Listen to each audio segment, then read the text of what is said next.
February 1943, Rabaul Airfield, New Britain. The midday sun beats down on a squadron of Imperial Japanese Navy pilots as they gather around a map spread across a wooden crate. A young lieutenant, Takeshi Sato, shades his eyes and watches a captured American aircraft being hauled across the runway by a pair of jeeps. Its strange bent wings droop like a wounded bird. The mechanics jeer. Minami no kasi ni Makeda Torinokoda, a fledgling beaten by the southern wind. Laughter rolls through the crowd. They call it the sick gull. The aircraft, an early F4U Corsair, had crash-landed after a raid on Bougainville. The Japanese are puzzled by its design. The inverted gull wings, the massive propeller, the engine cowling that looks far too big for its frame. To Sato and his comrades, it seems awkward, clumsy. The opposite of the nimble Mitsubishi A6M0, the pride of the Imperial Navy. But what they don't realize is that beneath that ungainly shape lies a monster. A Pratt & Whitney R2800 double wasp engine capable of 2,000 horsepower. Twice what their beloved Zeros can muster. At that moment, in factories from Connecticut to California, rows of these sick gulls are coming to life. American engineers are refining designs, solving the landing bounce that had plagued early tests, and training new Marine pilots to handle the beast. The war in the Pacific is shifting, and soon, the laughter will stop. The radio on Sato's belt crackles. A scout plane reports American carrier fighters inbound. Vector unknown. He folds the map, nods to his wingmen, and strides to his Zero. The ground crew salutes. The smell of fuel and salt hangs thick in the tropical air. Engines roar to life. The sky, once theirs, is about to change forever. April 12, 1943. Over the Solomon Islands. The morning haze is just beginning to burn off the jungle canopy as Lieutenant Sato leads his formation of 6 Zeros toward a rising column of black smoke. Below, the waters off Russell Island shimmer with sunlight and scattered debris. The aftermath of an American bombing run. 6 contacts bearing 240, his wingman reports through the crackling radio. Tiny specks are climbing fast. Far too steep, far too confident. Sato narrows his eyes. Climbing at that angle? Fools. He orders his flight to intercept. The two formations close the distance like arrows on intersecting paths. The sun flashes off the Americans' blue fuselages, and suddenly, Sato sees the familiar bent wings.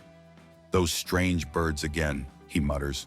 The F4U Corsairs are new to the theater, flown by Marine Squadron VMF 124, led by Major Kenneth Walsh.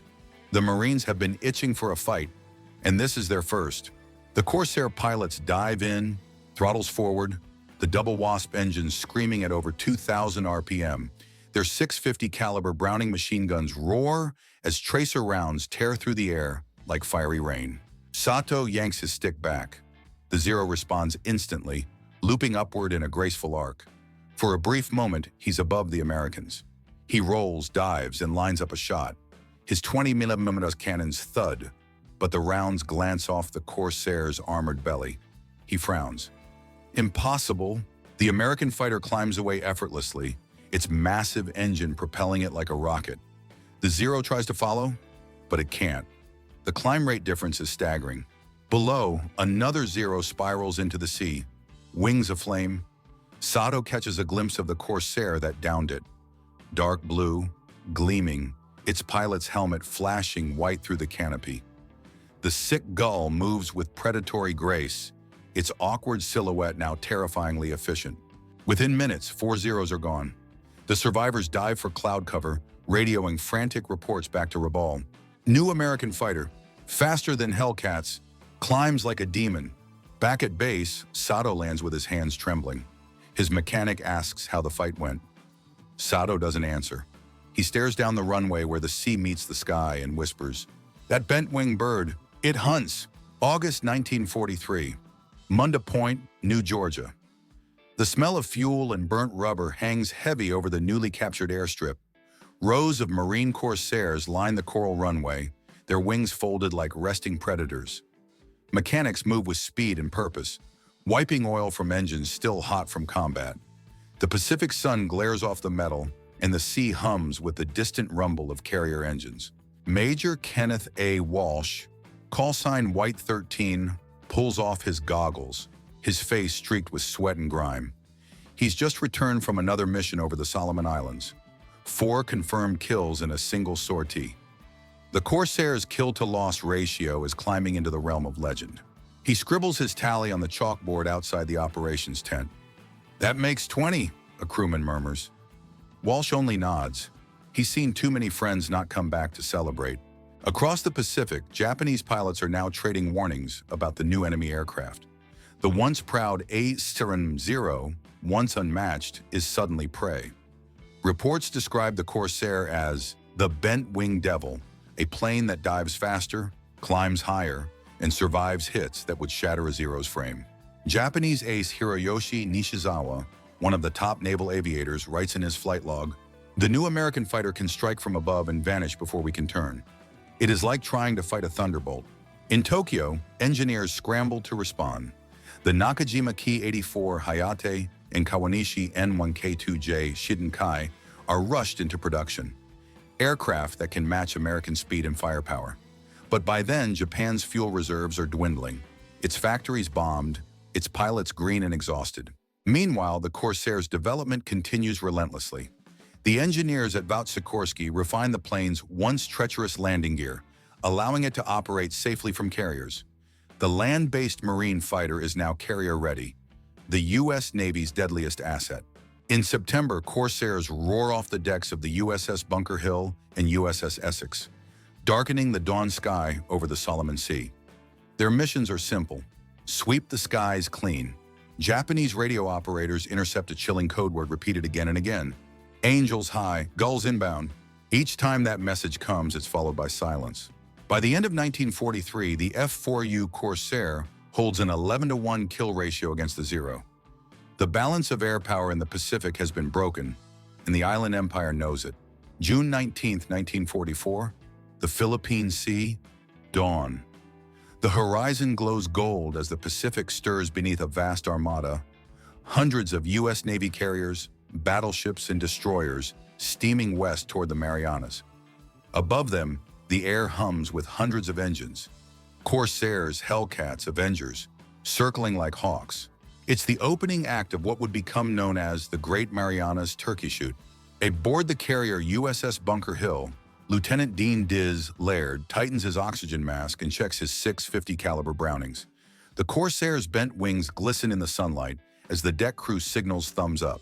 He guns the throttle. The double Wasp roars to life, deep, thunderous, and pure power. The aircraft hurtles down the deck and lifts cleanly into the morning sky. Blue Squadron, form up. Enemy raid inbound from the west. Let's go hunting. At 20,000 feet, dots appear against the rising sun. Dozens of Japanese aircraft approaching in loose formation. Their Zeros, Judys, and Vals, scrambling from the carriers Zuikaku and Hio. The Japanese hope to strike a crippling blow before the Americans reach Saipan. But their pilots are no longer veterans. Most are boys, barely trained. Their radios crackle with nervous chatter. Some still call the Corsair the sick gull. They'll soon learn the truth. The two formations meet head-on. The sky erupts in a frenzy of tracer fire, spiraling contrails and smoke trails. Laird dives through the formation, squeezes the trigger, and a Zero explodes into a ball of orange fire. He rolls right, banking hard to avoid debris. "Splash one," he calls out. Below him, the sea glitters with wreckage. Wings, oil, and parachutes drifting in silence. Across the Pacific radio network, frantic Japanese transmissions cut through static. "Blue-winged fighters, too fast. Cannot evade. Our Zero cannot climb." Within hours, over 350 Japanese aircraft are destroyed. American losses, fewer than 30. The pilots would later say it wasn't a battle, it was an execution. When Laird lands back on the carrier, the deck crews cheer. The sky above the Philippine Sea has turned blue again. Not from the ocean, but from the paint of hundreds of Corsairs and Hellcats ruling it. From that day onward, the bent-wing bird becomes a symbol, not of awkward design, but of American dominance, industrial might, and relentless innovation. Yet for the men who fly them, the glory is bittersweet. Laird writes in his logbook that night, "They laughed at us once, but today nobody laughed." September 15, 1944. Peleliu Island, Palau. The air smells of coral dust and cordite. The Marines below are pinned down, trapped under Japanese fire in a maze of ridges and caves. Overhead, the sky trembles, a deep, rhythmic thunder that rolls across the island like the heartbeat of war. It's the Corsairs. From the decks of USS Wasp and USS Franklin, the bent-wing fighters scream in low over the jungle, their gull-shaped silhouettes flashing between palm trees and smoke. Their 6 Brownings open up, long, chattering bursts that rip through Japanese bunkers with merciless precision. In the cockpit of one Corsair, Captain Archie Donahue feels the stick vibrate under his grip. He banks hard left, lines up another pass, and releases a pair of 500-pound bombs. The shock wave hits seconds later, a wall of heat, sand, and splintered rock. Donahue pulls up, his heart hammering. Below, the Marines cheer through the static of field radios. "Nice work, Corsairs, keep it coming." The aircraft that once terrified Japanese aces in the sky is now a guardian angel to soldiers on the ground. The Corsair has become a fighter bomber, its speed and payload turning it into a one-plane arsenal. By the time the Allies reach Okinawa in 1945, Corsairs dominate every mission profile: air superiority, strafing, close air support, and even night combat. Marine squadrons like VMF 312, Checkerboards, and VMF 323 Death Rattlers earn reputations for fearless precision. Their planes roar through storms of anti-aircraft fire, diving so low that pilots can see the faces of the soldiers below. Japanese defenders soon learn to dread the rising whine of the Double Wasp. They call the Corsair Whistling Death, a name born from the haunting shriek its engine makes as it dives. Even kamikaze pilots, the once fanatical symbol of Japan's defiance, cannot reach their targets unchallenged. Corsair squadrons intercept them miles from the fleet, turning suicidal charges into falling fireballs before they can reach the American ships. Aboard the USS Bunker Hill, Marine pilot Lieutenant John "Jack" Hill records a brief, weary message before his final sortie. "They say we've won the skies, but the seas below are still full of ghosts." When he doesn't return that evening, his crew paints a small white gull beneath his name. Wings spread, tail down, a symbol of both triumph and loss. By the summer of 1945, the Corsair has done the unthinkable. From a rejected prototype mocked for its awkward shape, it has become the king of the Pacific, feared by every pilot who once called it a joke. August 15, 1945, VJ Day. Across the Pacific, the guns fall silent. On the decks of U.S. carriers, sailors cheer, pilots weep, and flags unfurl against a sky that, for the first time in years, carries no smoke. The war is over, but one sound still echoes faintly in the distance: the throaty growl of a Corsair engine, circling above like a guardian that refuses to land. For many of the men who flew her, the Corsair was more than just a machine. She was survival. Major Kenneth Walsh, now one of the top Marine aces with 21 kills, stands on the flight deck of the USS Bunker Hill, watching his squadron's planes return from what will be their final patrol. The bent-wing bird that had once been mocked as impractical had carried him through 2 years of merciless combat. He rests a hand on the hot fuselage and mutters, "They said you couldn't fly off a carrier. You proved them all wrong." Across the ocean, the Japanese few who survived the Corsair's wrath face a grim reckoning. Lieutenant Takeshi Sato, who once called it the Sick Gull, sits amid the ruins of a bombed-out hangar near Tokyo. His Zero lies twisted beside him, its once graceful wings shattered. He stares at an American magazine photo of the Corsair, parked proudly on a tropical airfield, surrounded by grinning pilots. He whispers almost reverently, "Not a sick bird, a steel hawk." As peace settles over the Pacific, the Corsair refuses to fade. Its power, durability, and speed make it indispensable in the early jet age. It continues to serve through the Korean War, strafing North Korean convoys and supporting UN troops in rugged mountain terrain. The Whistling Death becomes known to a new generation of soldiers, still feared, still respected. The design itself seems timeless, a strange blend of beauty and brutality. Its long nose, once criticized for limiting visibility, becomes iconic. Artists paint it, modelers build it, and veterans tell stories of how it clawed through clouds at over 400 miles per hour. By 1953, when the last Corsair leaves combat service, its record stands unmatched.